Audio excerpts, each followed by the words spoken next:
صحيت من النوم، مسكت الموبايل، مش قادر تفتح عينك، لكن ايدك بتتحرك اوتوماتيك. بإبهامك تعمل سكرول، تشوف أول بوست، تاني بوست، إعلان، فيديو، وفجأة تكتشف إنك قاعد نص ساعة ولسه ما قمتش من السرير. وقبل ما تنام نفس القصة، تقول هقفل الموبايل بعد دقيقة، الدقيقة دي تتحول لساعة، وتلاقي نفسك الساعة 3 الفجر ولسه على تيك توك أو انستجرام، وانت عارف إنك بكرة هتصحى تعبان. وبين أول اليوم وآخره مش عارف حتى كم مرة مسكته، 20 50 ولا طول اليوم في إيدك أصلا. إحنا مش بنمسك الموبايل، الموبايل هو اللي ماسكنا.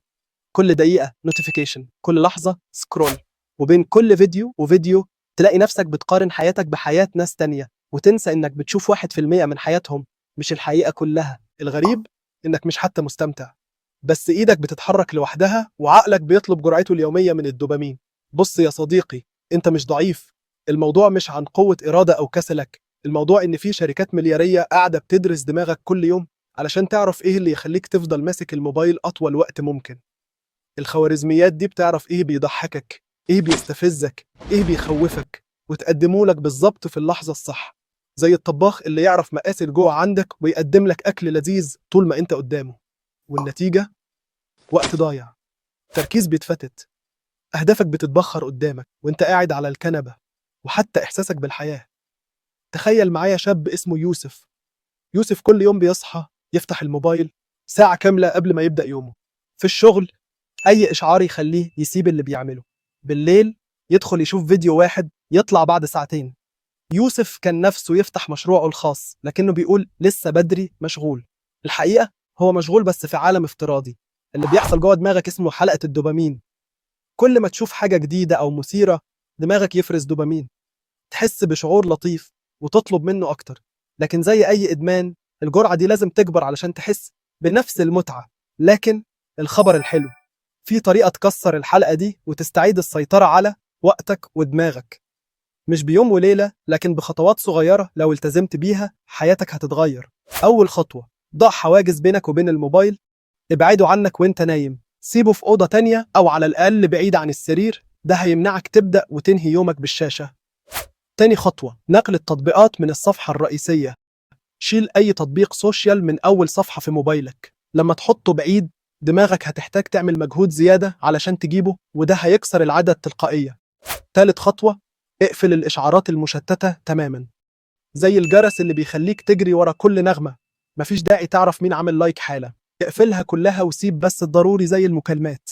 كده هتقلل فرصة إن الموبايل يشدك كل 5 دقايق. رابع خطوة، حدد ساعات صيام يومية. اختر 3 ساعات في اليوم مفيش فيها سوشيال ميديا نهائيا، استغلهم في شغل، دراسة، أو وقت مع العيلة. خامس خطوة، استبدل العادة بعادة بديلة. خلي بالك مش هينفع تمسح وقت السوشيال وتسيبه فاضي. الفراغ اللي هيتخلق لازم تملاه بحاجة. كل دقيقة بتسحبها من السوشيال حط مكانها نشاط يفيدك أو يسعدك أو يضيف لك، زي رياضة، طبخ، قراءة، رسم، تتعلم حاجة جديدة، أي حاجة تحسسك إنك عايش. سادس خطوة، استخدم قاعدة 10 دقائق. لو نفسك تفتح تطبيق أجل 10 دقايق، في معظم الحالات الإحساس بيروح وإنت بتعمل حاجة تانية. سابع خطوة، فلتر المحتوى اللي بتشوفه.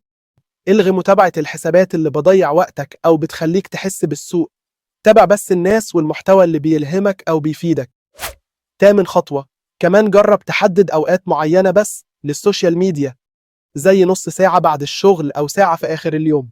كده أنت اللي هتتحكم في الموبايل، مش هو اللي يتحكم فيك. لما تبدأ تطبق الخطوات دي مش هتحس بفرق أول يوم أو يومين، لكن بعد أسبوعين هتكتشف إن عندك وقت أكتر، تركيز أعلى، وحتى نومك بقى أهدى.